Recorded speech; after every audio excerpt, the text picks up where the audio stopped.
सर्वेभ्यो नमो नमः। जय भगवान।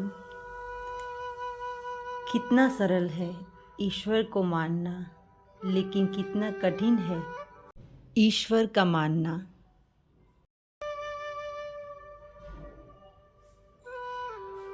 आइए इस बात को समझते हैं। कितना सरल है ईश्वर को मानना, ईश्वर को मानना, ईश्वर को जानना। मैं ईश्वर को जानता हूँ, उसको बहुत मानता हूँ।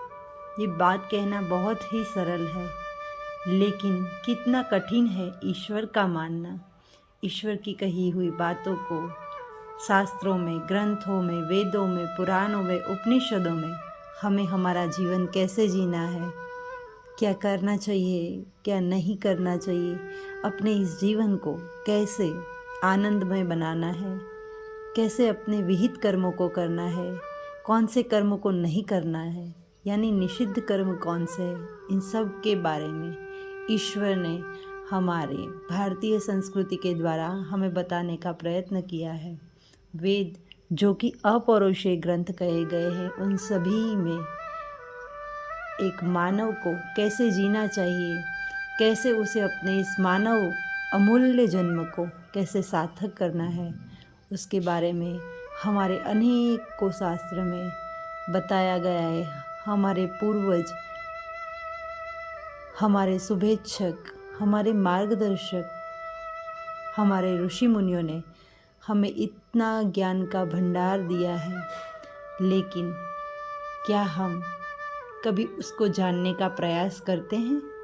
पूछिए अपने आप से, क्या आपने अपने जीवन को सुखमय बनाने के लिए, आनंदमय बनाने के लिए कभी ये प्रयत्न किया है? सिर्फ भौतिक जगत के सुखों को प्राप्त करने हेतु आज मानव सुबह से शाम तक यहाँ से वहाँ, वहाँ से यहाँ भटकता रहता है, लेकिन कभी शांत बैठकर अपने भीतर ये खोज करने का प्रयत्न किया है?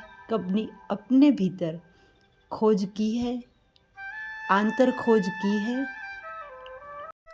अगर आपके भीतर से भी ऐसी आवाज़ आती है कि मैं कौन हूँ, मेरे जीवन का क्या लक्ष्य है, और उसके लिए खोज में निकल पड़े, और जब आपको ईश्वर के द्वारा वो रास्ता बताया जाए और उन रास्ते पर आप चल रहे हो, तब आप सच में कह सकते हो कि मैं ईश्वर को मानता हूँ।